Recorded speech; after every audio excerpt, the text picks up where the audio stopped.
The signal came at 3:47 hours ship time. It was weak, it was broken, but it was there. Deep in the cold black of space, far from any star or station, the Terran warship Iron Wake drifted on patrol. The ship was old but strong. Its metal hull carried the scars of 100 battles. Its crew of 200 humans slept in shifts, always ready, always watching. Captain sat alone on the bridge. He was a tall man with broad shoulders and tired eyes. His hair had gone gray at the temples, though he was only 43 years old. War did that to people. Space did that to people. He held a cup of cold coffee in his hands and stared at the stars through the main viewport. The night shift was quiet. Only 3 officers worked at their stations. The hum of the ship's engines was the only sound. Like these hours, they gave him time to think, time to remember, time to forget. Then the console beeped. Lieutenant looked up from her station. She was young, barely 25, with sharp eyes and quick hands. Her fingers moved across the screen. "Captain," she said, "we're picking up something." Set down his coffee. "What is it?" "A signal, sir. Very weak. It's repeating." Worked faster. Her brow creased. It's a distress call." The captain stood and walked to her station. He looked at the data on her screen. The signal was old technology, not human. The pattern was simple but clear. 3 short bursts, 3 long bursts, 3 short bursts again.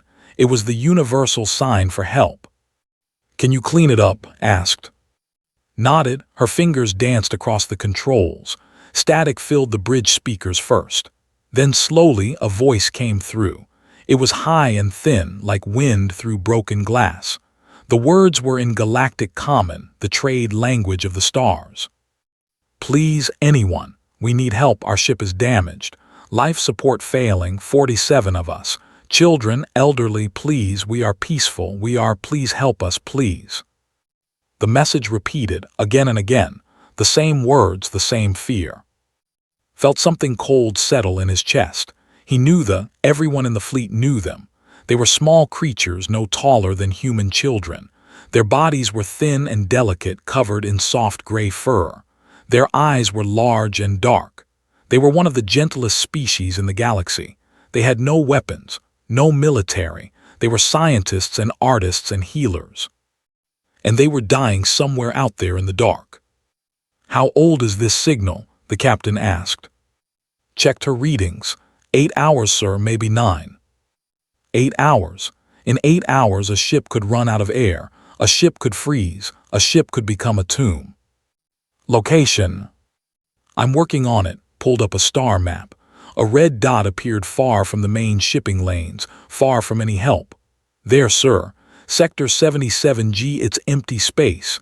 Nothing out there but dust and rocks." Stared at the dot. It was at least 6 hours away at full speed. That meant 14 hours since the signal was sent. Maybe more by the time they arrived. Too long, much too long. But he had to try. "Wake Commander," he ordered, "and get me the fleet." Within minutes, the Iron Wake came alive. Lights turned on in every corridor. Boots thundered on metal floors. Officers shouted orders. Soldiers checked their weapons. The ship's great engines roared louder as they pushed toward maximum speed. Commander arrived on the bridge, still pulling on her jacket. She was a small woman with a hard face and harder eyes. She had served with for 7 years. She was the best officer he had ever known. "What do we have?" she asked. Played the distress call for her. He watched her face as she listened. Something flickered in her eyes, something between anger and pain. She said when it ended, "What are they doing out here?" "I don't know, but we're going to find out." Moved to the communication station. Her voice was calm and clear as she opened a channel to the rest of the fleet. "All ships, this is Commander of the Iron Wake. We have received a distress signal from a vessel in Sector 77G. They have women and children aboard. Their life support is failing. We are altering course to respond. Any ship able to assist, fall in behind us. This is not an order. This is a request." The response was immediate. One by one, the ships of the Terran fleet answered: the destroyer Storm Crow, the cruiser Black Mountain, the carrier Heaven's Gate. 10 ships, then 11, then 12. They turned their bows toward the darkness and followed the Iron Wake into the void. On other worlds and other empires, species watched their scanners with confusion. The humans were moving, all of them, moving fast, moving together. But why? What could make them abandon their patrol routes? What could make them burn so much fuel, risk so much? The galaxy had learned to fear humans long ago. They came from Earth, a world of crushing gravity and violent weather, a world of predators and poisons, a world that killed the weak and made the strong into something terrible. Humans were too fast, too strong, too stubborn. They did not know when to quit. They did not know when to die. Most species avoided them. Some traded with them carefully. A few had tried to fight them. Those few were gone now. But today, they were not hunting. They were not fighting. They were running toward a cry for help from creatures they had never met. On the bridge of the Iron Wake, Captain stood at the viewport and watched the stars streak past. His jaw was tight. His hands were fists at his sides. 14 hours, said softly, standing beside him. It will be close. I know. They might already be dead. I know. She looked at him, then why? Was quiet for a long moment. When he spoke, his voice was rough. Because they asked for help, because they're scared and alone out there, because if we don't go, no one will. He turned to face her. That's what being human means. We don't leave people behind. Not ever. Nodded slowly. She didn't smile, she never smiled, but something in her eyes softened. The fleet is with us, Captain, every ship, every crew. Good, turned back to the stars. Tell them to hold on, tell them we're coming. The Iron Wake screamed through the void, and 11 warships followed in its wake. Somewhere ahead, 47 waited in the dark, watching their oxygen levels fall, watching their temperature drop, hopping against hope that someone had heard their call. Someone had. They were coming. The ship Gentle Dawn drifted in silence. Its engines were dead. Its lights were dim. Ice had begun to form on the inside of its walls. Elder Bora pressed her thin gray hands together and tried not to shake. She was old, even by standards. Her fur had turned white long ago. Her eyes, once bright, had grown cloudy with age. But her mind was still sharp, sharp enough to know that death was coming. Around her in the main hall of the ship, 46 others huddled together for warmth. They had gathered all the blankets. They had sealed off the damaged sections. They had done everything they could. It was not enough. The youngest children slept in the center of the group, wrapped in layers of cloth. Their parents held them close, breathing on their small bodies to keep them warm. No one spoke. Speaking used energy. Speaking used air. And they had so little of both left. Bora looked at the communication panel on the wall. The distress signal was still playing. It had been playing for 16 hours now. 16 hours of hopping, 16 hours of waiting, 16 hours of slowly freezing. No one had answered. She had known it would be this way. They had many friends in the galaxy, but none of them were close. None of them could reach this empty sector in time. The trade routes were too far. The military powers were too busy with their own wars. The Gentle Dawn had simply been in the wrong place when the asteroid struck. One small rock, one tiny piece of space debris. That was all it took to kill 47 innocent people. Elder, a soft voice broke through her thoughts. Bora turned. Young stood before her, a thin blanket wrapped around his narrow shoulders. He was barely an adult, only 20 cycles old. His large eyes were wet with fear he was trying to hide. Elder, he said again, the children are asking questions. They want to know when help is coming. What should I tell them? Bora looked at the little one sleeping in the center of the hall. So small, so fragile. They had done nothing wrong. They deserved to live. They deserved to grow up and see the stars and fall in love and have children of their own. Tell them help is coming, she said. But Elder, tell them, her voice was gentle but firm. Let them hope, let them dream of rescue. It costs nothing and it gives them peace. Bowed his head, yes, Elder. He walked away and Bora turned back to the communication panel. She knew the truth. She had checked the oxygen levels an hour ago. They had maybe 4 hours left. 4 hours of cold, thin air. Then they would sleep and they would not wake up. She closed her cloudy eyes and whispered a prayer to the old gods of her people. If anyone can hear us, she breathed, please send someone, anyone. Save the children, save the little ones. I am old. I have lived my life, but they deserve more, please. The universe gave no answer. Far away, but getting closer with every passing second, 12 human warships tore through space at speeds that would have seemed impossible to The Iron Wake led the way, its engines burning hot and bright. On the bridge, Commander coordinated the fleet. Her voice never wavered. Her orders were clear and precise. She had done this before, not often but enough. Rescue missions were rare for the Terran military. They were trained for war, not mercy. But when the call came, they answered. Storm Crow, adjust your angle by 2 degrees, she said into her headset.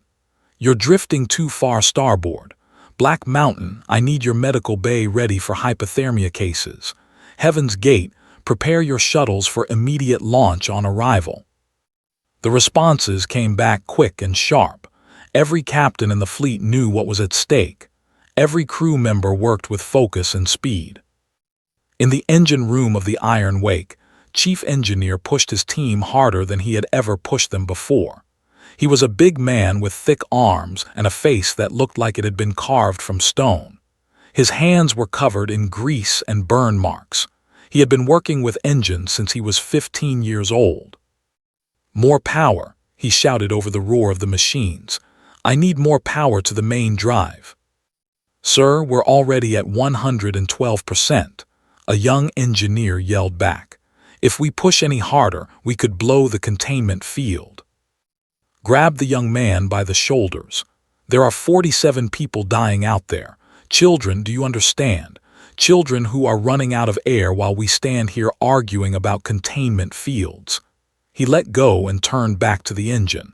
Give me 115%. I'll handle the rest. The young engineer stared at him for a moment. Then he nodded and ran back to his station. The ship groaned. The engine screamed. Warning lights flashed on panels all across engineering, but the Iron Wake flew faster. On the medical deck, Doctor prepared for the worst. She was small and quiet, with gentle hands and kind eyes. She had been a military doctor for 10 years. She had seen terrible things, burns, wounds, bodies broken by war, but she had also seen miracles. She had seen people survive when they should have died. She had seen the human will to live overcome impossible odds. Set up warming stations, she told her nurses. Oxygen tanks by every bed. They have different biology than us. Their core temperature is lower and they need a specific air mixture. I've uploaded the data to your tablets. Study it. We won't have time for mistakes. Her team moved with silent efficiency. Beds were prepared. Equipment was checked. Medicine was organized. The medical bay transformed into a rescue station. Paused by a window and looked out at the stars. Somewhere ahead in that vast darkness, people were dying. People she had never met. People she would probably never understand. But they were people. They were alive. And she was going to do everything in her power to keep them that way. Back on the bridge, Captain received an update from engineering. They had gained 30 minutes. It wasn't much, but it was something. How much time do they have left? He asked. She checked her calculations. Based on the size of their ship and standard oxygen consumption, I estimate they have 2 to 3 hours of breathable air remaining. We will arrive in 2 hours and 45 minutes. Closed his eyes. It was going to be close, too close. Sir, Lieutenant looked up from her station. Her face was pale. I'm picking up other signals in the sector, ships, at least 6 of them. They're not responding to hails. What kind of ships? Fingers flew across her console. When she looked up, her eyes were hard. Raiders, sir. They're heading for the same coordinates. The bridge went silent. There were scavengers, pirates, slavers. They preyed on the weak and the helpless. They had no honor. They had no mercy. If they reached the first, they would not rescue them. They would take them. They would sell the adults as slaves and the children as worse. His hands curled into fists. How long until they arrive? 3 hours, sir. We'll beat them there by 15 minutes. 15 minutes. 15 minutes to rescue 47 people from a dying ship before the raiders arrived. 15 minutes to save them all. Open a channel to the fleet, said. His voice was cold now, cold and hard as steel. Open the channel. This is Captain to all ships. We have a complication. Raiders are inbound to the position. They will arrive shortly after we do.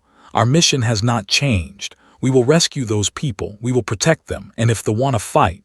He paused and looked around at his bridge crew. Every face was set. Every eye was ready. We'll give them one they'll never forget. All ships prepare for combat operations. We're going in hot. The fleet answered with a roar of acknowledgement. In the darkness ahead, the ship Gentle Dawn drifted and froze and waited. Help was coming, but so was something else. The Gentle Dawn had gone quiet, too quiet. Elder Bora could no longer feel her fingers. The cold had crept into her bones hours ago, and now it was settling into her heart. Around her, the other had stopped moving. They lay in piles, holding each other, their breath coming in slow, shallow gasps. The air was thin now. Every breath felt like trying to drink through a tiny straw. The children had stopped asking questions. That was the worst part. Children always asked questions. When they stopped, it meant they had given up. Bora forced her eyes open. The lights in the hall had dimmed to almost nothing. The ship was conserving every bit of power it had left, trying to keep them alive just a little longer. But it was losing the battle. They all were. Elder, the voice was barely a whisper. Bora turned her head slowly, lay beside her, his large eyes half closed. His gray fur was covered in frost. He looked like a ghost. Elder, he said again, I think I hear something. Bora listened. At first she heard nothing but the weak hum of the dying ship. Then slowly something else. A low rumble, a vibration in the walls. It grew stronger, louder, closer. Engines, she breathed. I hear engines. His eyes opened wider. Help, is it help? Bora didn't answer. She couldn't. Hope was a dangerous thing. Hope could break your heart worse than despair ever could. She had lived long enough to know that. The communication panel on the wall suddenly crackled to life. Static filled the hall, making the sleeping stir. Then a voice came through. It was deep and strong and human. Vessel Gentle Dawn, this is Captain of the Terran warship Iron Wake. We have received your distress signal. We are approaching your position now. Hold on. We're coming to get you. For a moment, no one moved. No one spoke. The words hung in the cold air like a miracle. Then made a sound that was half laugh, half sob. Humans, he said. The humans came. All around the hall began to wake. They lifted their heads. They looked at each other, and for the first time in 16 hours they smiled. Bora felt tears freeze on her cheeks. She pressed her hands together and whispered a thank you to whatever gods had heard her prayer. But the joy was short-lived. The communication panel crackled again, and this time a different voice came through. It was harsh and cruel, like metal scraping against metal. Terran vessel, this is commander of the hunting fleet. The ship belongs to us now. Its cargo belongs to us. Turn away or be destroyed. Bora's blood went cold. She knew that name, every knew that name. There were monsters, they took people, they sold people, they broke people, and now they were here. On the bridge of the Iron Wake, Captain stared at the viewport with eyes that could have burned through steel. The ship floated in the center of his view, small and dark and dying. Around it, like wolves circling a wounded animal, 6 raider ships held position. The vessels were ugly things, all sharp angles and exposed weapons. They were built for one purpose: to hurt, to take, to destroy. They had no beauty. They had no grace. They were tools of cruelty, nothing more. "The commander is demanding we leave," Lieutenant reported. "He says he has claimed the salvage." "Salvage?" Commander spat the word like poison. "Those are people, living people." "Not to the," said quietly. "To them, everyone is just cargo." He looked at the tactical display. 12 human ships against 6 raiders. The numbers were in his favor, but numbers didn't tell the whole story. The ship was right in the middle. Any fight would put them at risk. "Open a channel," he ordered. Nodded. "Channel open, sir." Stepped forward. When he spoke, his voice was calm and clear. "Commander, this is Captain of the Terran Fleet. I'm going to give you one chance. Leave now. Take your ships and go back to whatever hole you crawled out of. They are under our protection. They are not salvage. They are not cargo. They are people, and we are taking them home." The response came fast, full of arrogance and contempt. "You dare threaten me? I have heard stories of your kind, strong and fast and savage, but you are not gods. You bleed like anyone else, and there are only 12 of you against 6 of us." Who had come up from engineering to watch, snorted. "Did he just say only 12, like that's a small number?" Quiet said, but there was a hint of a smile on her face. Continued speaking to the commander. "You're right, we're not gods, we're just humans, but let me tell you something about humans. We come from a world that tried to kill us every single day. Earthquakes, hurricanes, predators with teeth and claws, diseases that could wipe out entire cities. And you know what? We survived. We didn't just survive, we conquered. We took that death world and we made it our home. And then we reached for the stars." He paused, letting his words sink in. "So here's what's going to happen. You're going to turn your ships around and leave, or you're going to fight us. And if you fight us, I promise you this, not a single one of your ships will escape. Not a single one of your crew will survive. We will burn you out of the sky and the galaxy will forget you ever existed. The choice is yours. You have 60 seconds. The bridge was silent. Everyone watched the tactical display. The ships held position for a long moment. Then slowly they began to move. Toward the human fleet. "They're not backing down," said her voice tight. "I didn't think they would," turned to face his crew. "All hands battle stations. Launch rescue shuttles the moment we engage. Get those off their ship and onto ours. The fleet will handle the—" Alarms blared throughout the Iron Wake. Soldiers ran to their positions. Weapons powered up. Shields activated. The old warship came alive with deadly purpose. In the shuttle bay, Lieutenant led a team of 20 rescue specialists into 3 small transport ships. They were not soldiers. They were medics, engineers, emergency responders. Their job was not to fight. Their job was to save. "Listen up," said as his team strapped in. "We're going into a combat zone. The fleet will cover us, but things might get rough. Our only priority is get them off that ship and onto our shuttles. Move fast, move careful, and whatever happens, don't stop." His team nodded. Their faces were set. They were scared, but they were ready. The shuttle bay doors opened, revealing the cold black of space. Ahead, the raiders were forming attack lines.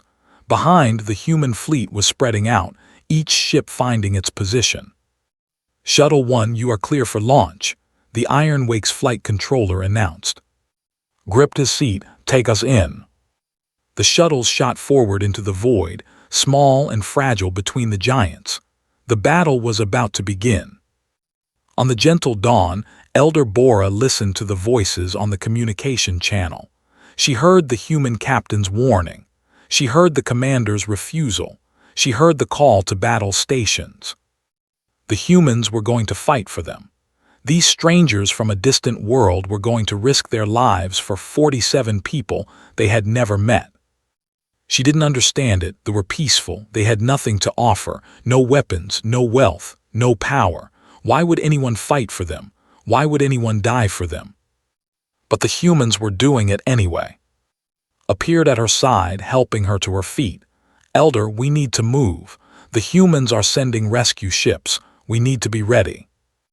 Bora looked around at her people. They were weak. They were cold. They were afraid. But they were alive, and as long as they were alive, there was hope. "Help me gather the children," she said. "We're going home." Outside, in the darkness between stars, the first weapons began to fire. Space exploded into fire. The first raider opened with a volley of plasma bolts, bright green streaks that tore through the void toward the Iron Wake. Captain didn't flinch. He had seen worse. He had survived worse. "Shields holding," Commander reported, returning fire.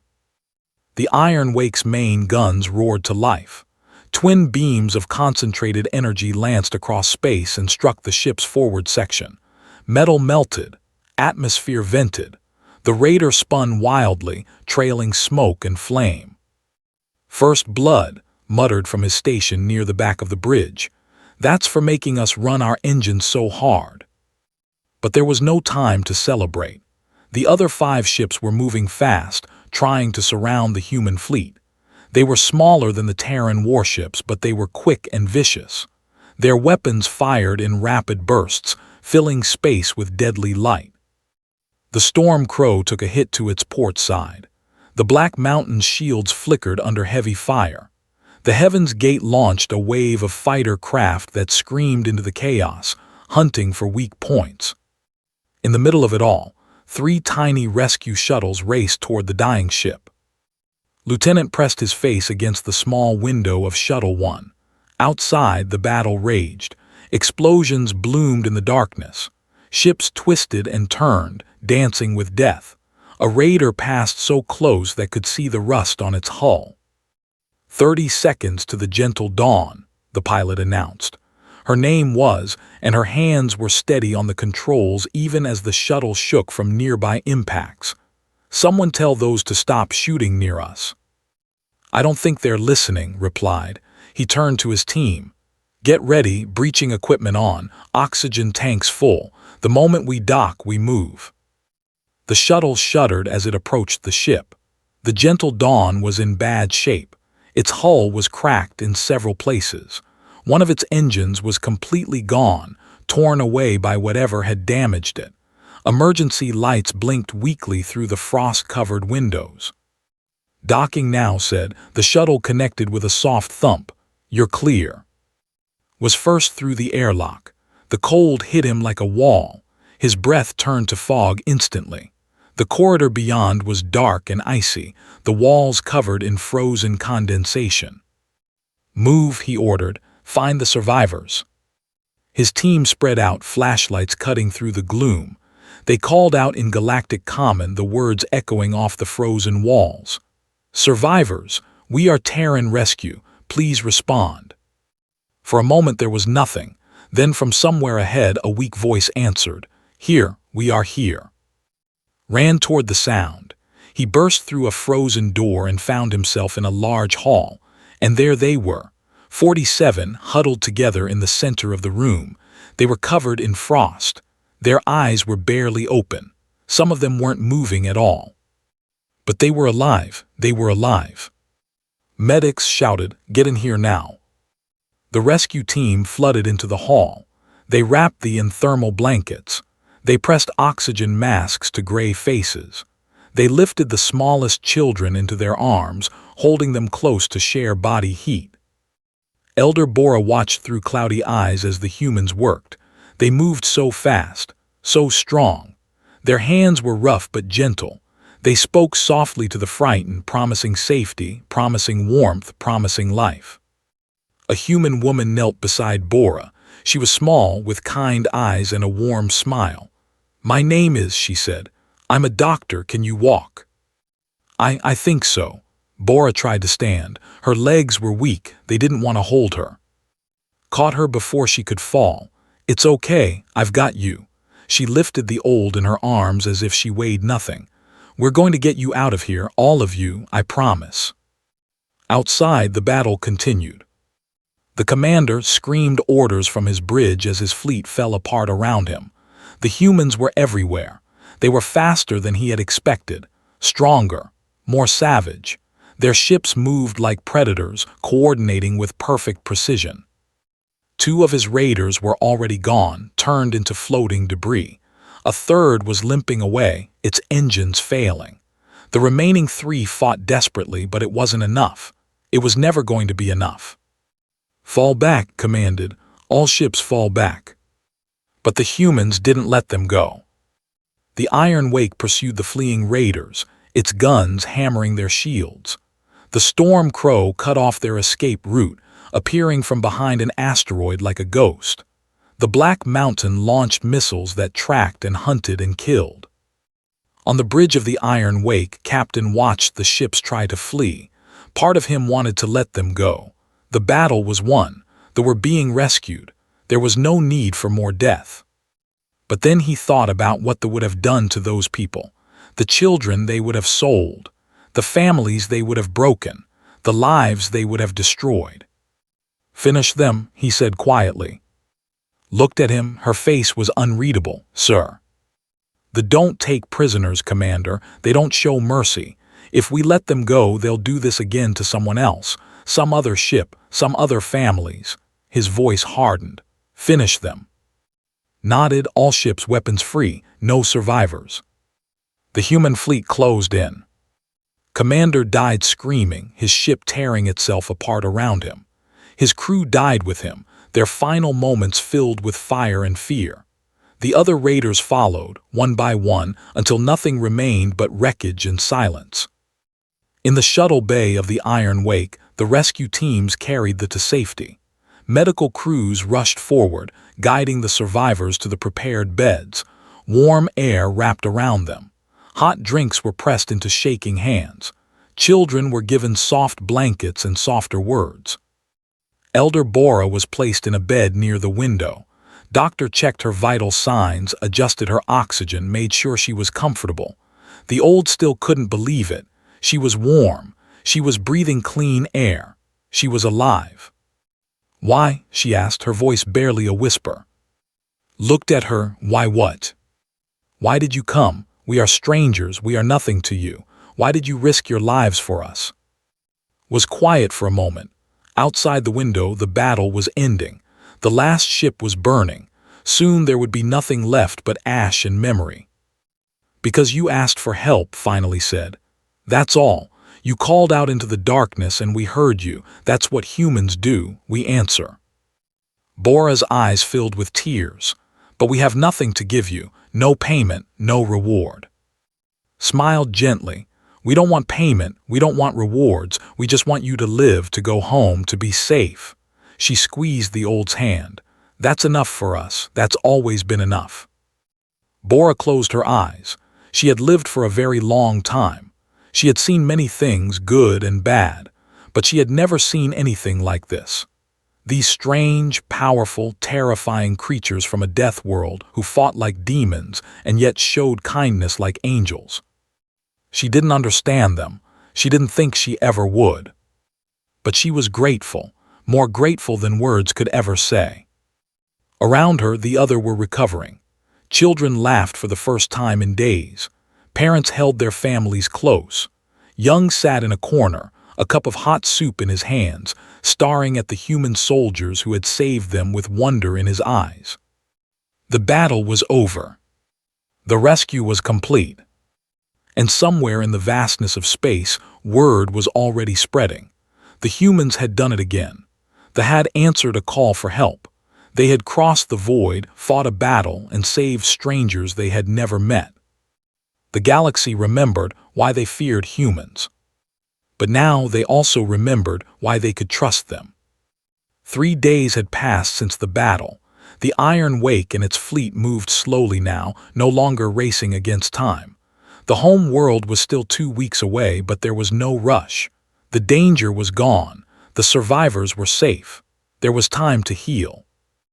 Elder Bora stood by the observation window of the Iron Wake's medical bay. She was stronger now. The human doctors had done remarkable things. They had studied biology, adjusted their treatments, and brought all 47 survivors back from the edge of death. Not one had been lost. Not one. Outside the window, stars drifted past in endless silence. Bora had traveled through space many times in her long life, but she had never truly looked at it before. Now she did. Now she saw how vast it was, how cold, how dangerous, and she understood, perhaps for the first time, how small her people were in the face of it all. The door behind her slid open. She turned to find Captain standing there. He looked tired. There were dark circles under his eyes and his uniform was wrinkled. He had not slept much in the past 3 days. "Elder Bora," he said with a small bow, "may I join you?" "Of course, Captain," she gestured to the space beside her. "Your view is quite beautiful." Walked to the window and stood next to her. He was so much larger than she was.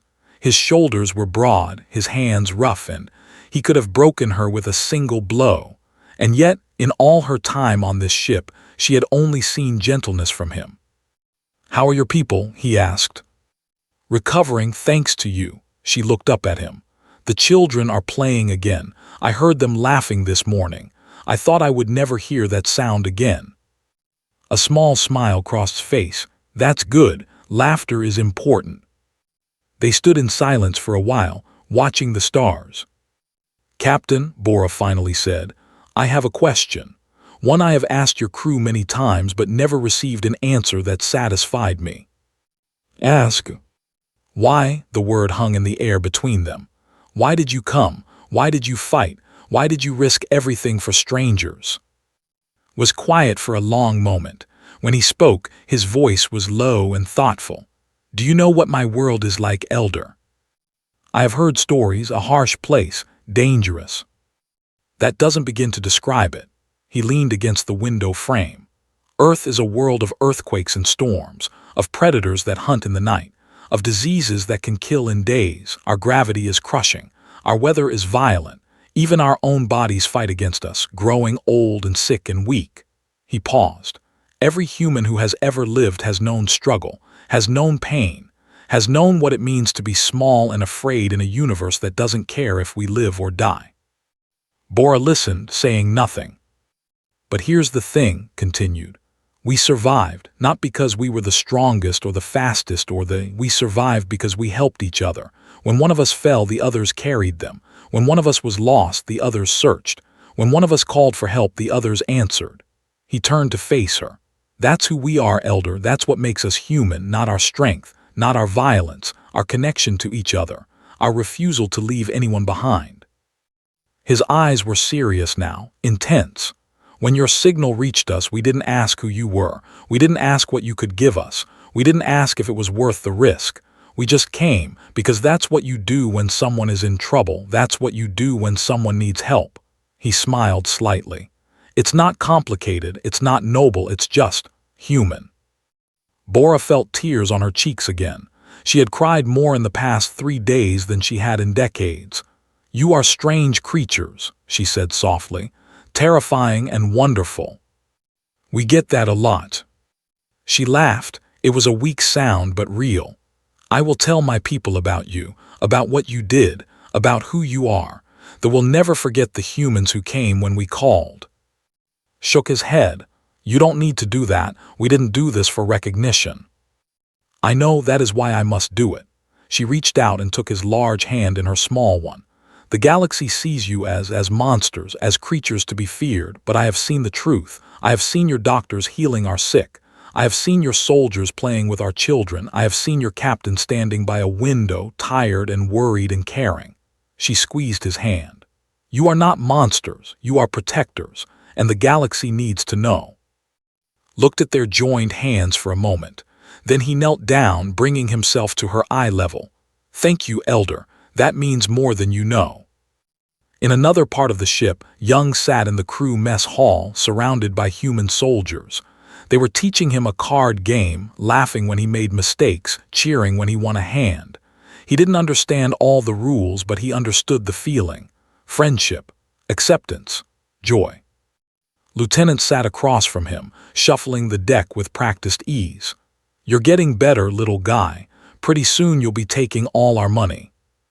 "I don't have any money," pointed out. "That's fine. Neither do we after a night with." He jerked his thumb at the rescue team leader, who laughed and threw a piece of bread at him. Doctor walked through the mess hall, checking on the children who were eating nearby. They had adapted quickly to the human food, though they found some of it too spicy. She made notes, adjusting the menu, making sure everyone had what they needed. Commander watched from the doorway. Her hard face had softened slightly over the past few days. She would never admit it, but she had grown fond of their gentleness reminded her of something she had lost long ago, something she had forgotten she missed. The fleet continued on its journey, 12 ships cutting through the endless night. In 2 weeks, they would reach the home world. There would be celebrations. There would be gratitude. There would be promises of friendship between two peoples who had been strangers. But for now, there was only the quiet hum of engines, the soft glow of stars, and the simple peace of people helping people. Captain returned to his bridge as the day cycle began. His crew was already at their stations, running their usual checks, maintaining their usual routines. Everything was normal. Everything was calm. He took his seat and looked out at the stars.